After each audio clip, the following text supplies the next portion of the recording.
Pop quiz. Which of the seeds are you? Are you A, a seed that fell on a predetermined path? B, a seed hardened among the rocks? C, a seed that grows next to thorns? Or D, a seed lucky enough to have landed in good soil? Next question. True or false? The body and the spirit are two separate things. 3, when you hear the good news, do you A, always understand it, B, rejoice but then forget what you just heard, C, sometimes don't understand at all? Finally, true or false? The spirit of life dwells in you. In our gospel text this morning, we find Jesus on a beach, a perfectly nice place to find him here in the middle of July, lucky fellow, and he's surrounded by crowds of people. So densely populated was that beach that Jesus got into a boat in order to socially distance a little way offshore. And there, alone in a boat, Jesus addresses the crowd back on the shore and tells them the parable we now know as the parable of the sower. A sower went out to sow. Such a good beginning of a story. The sower doing exactly what a sower should do. A teacher went out to teach. A healer went out to heal. A lover went out to love. A sower went out to sow. Now, this particular sower would make a rather haphazard gardener, but that's not his job. His job as a sower sowing is to scatter the seed, and he does so everywhere, over 4 types of ground: good soil, rocky terrain, the garden path itself, and also among the weeds and thorns. Jesus could have easily made this a parable of the gardener and taught us important things about soil itself, about how important the soil is for sowing. And we could have derived other lessons of faith from that story. Jesus could have told us about how important it is to make good soil first, to till it, to pull out the thorns and weeds by the root, to add compost, and how to better designate paths and rocky areas from planting beds so that some wayward sower doesn't waste the seed. But he didn't. That's a story for another time. For today, Jesus has this rather sloppy sower scattering seed like buckshot so that we can learn about how seeds grow. This is Horticulture 101, a controlled experiment, a multiple choice test for how do our gardens grow. Does seed grow best, A, among thorns, B, alone in good soil, C, on a path, or D, when mixed with rocks? Turns out that seed, when it's good seed or a good word, is capable of starting out in 3 of these terrains. These seeds that the sower has are powerful, potent, tiny capsules containing all of life's force and life's drive. They spring up indiscriminately among rocks and in good soil and even among the weeds. And this is the sower's chief concern, getting the seed to germinate and to spring up. The sower, however, is not the gardener. After the sower has done his jobs, it is then the gardener's job to cultivate these young saplings.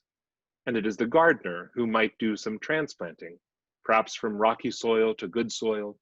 It is the gardener who does the weeding of the thorns to help these young sprouts grow. Now, of course, good soil is always the aim. It's the easiest in which to grow good plants that bring forth life and sustenance. Now, some seeds may have had it easier from the beginning, but a good gardener will help improve the lot, not just of the lucky seeds, but of the disadvantaged seeds as well.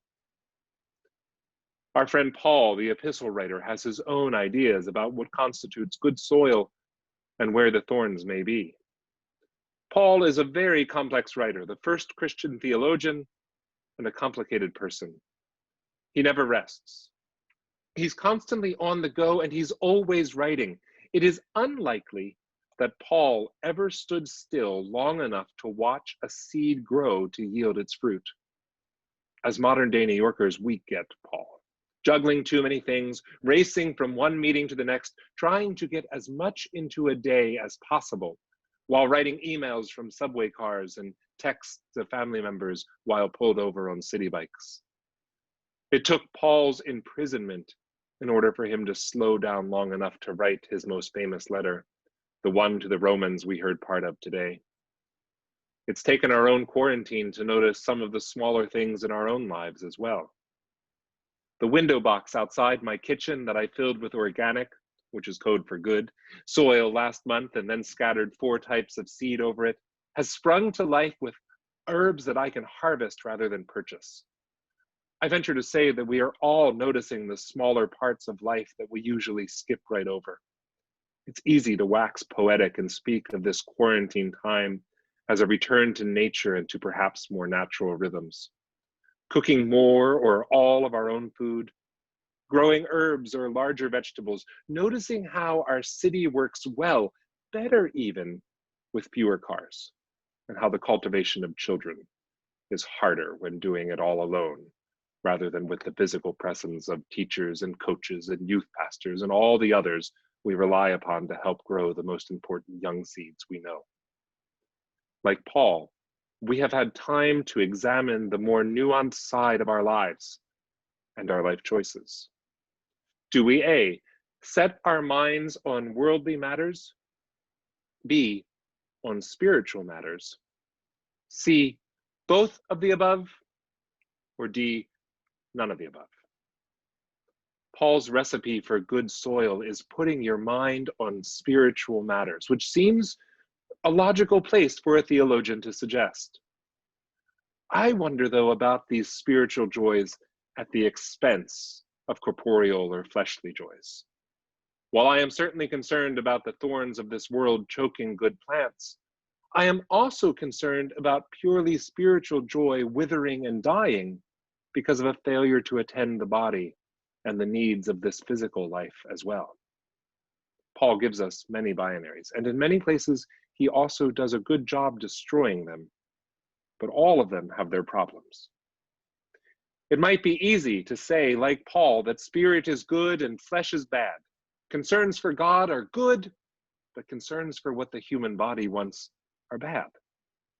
It has been the practice of some faithful men and women over centuries to pull themselves away from the concerns of the world and to fix their minds on spiritual matters alone.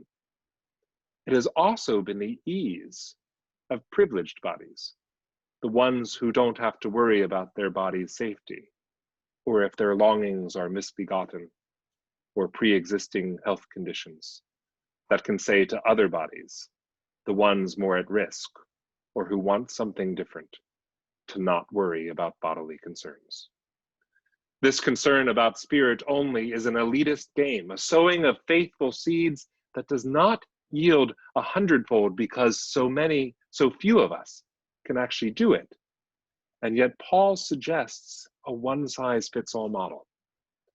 In trying on Paul's stricture, and naturally in our collective failure because it's not ours, we have sown a path that has led us away from the individual fullness of each seed while trying to cultivate a uniform sense of what is good and full, what can be cultivated to be the best plant each seed wants to be. Jesus, the very incarnation of spirit and flesh, tells us a different story. Jesus tells us the parable of the sower, which is an origin story. It's a story about beginnings, the origin of where seeds started life, not because of any logic or plan, but rather by luck and by happenstance. By sheer luck, some seeds fell into privileged soil. And of course they grew, and of course they produced 100-fold. There's no surprise here. Then, through no discernible reason, some seeds never got to soil at all, and their life was over before it even began. These are the seeds that cause us sorrow. These are the seeds of loss. Some seeds were pioneer seeds, landing in a mix of soil and rock. These optimists sided with the soil and they had a grow at it. And some other seeds were still even less lucky. They are the seeds of perseverance, and they are the ones that grow among and in spite of the thorns that try to choke them out. They are the ones that grow among the weeds, and they say, I will live. Which of these seeds are you? Are you A, the seed of privilege? B, the seed that never started? C, the pioneer seed? Or D, the seed of perseverance? Jesus tells us that seeds do what seeds do when only given even half a chance. They grow. God the sower has sown us all for the growing of this very moment, and here we all are. Rather than focusing only on the good soil ones, perhaps we can join with Jesus the gardener and start improving the lot of other seeds. Can we weed the thorns and root out the invasive snares to create equity among the plants? Could we remove the rocks and the impediments to help the seeds growing there take deeper root? Can we make more good soil and thus give more good seeds a chance? After all, none of the seeds are bad, but some of their situations were. A good gardener knows how to make a bad situation better. A good gardener knows that the seeds lucky enough to have started in good soil may not need as much of her attention as some others. And maybe she uses that extra time to improve the other lots. None of this takes anything away from the lucky seeds that fell in privileged soil. What it does, what the good gardener does, is roll up his sleeves and get his hands into the bodily and dirty and earthy dirt and starts making things better. What small pebbles or larger rocks can you start by removing this day to help the seeds grow stronger? What if we all put our shoulders into moving a few of the larger boulders that block the light? Who's willing to weed out the thorns of oppression? Who's ready to help rid the weeds and release their chokehold on a good word? Friends, seeds are growing all around us. God the sower has scattered us so, and in our flesh, from the goodness of our bodies that are united as one with the goodness of our spirit, from the goodness of Christ's body, may we use these hands to help each garden grow. May it be so. May it be now. May it be you. Amen.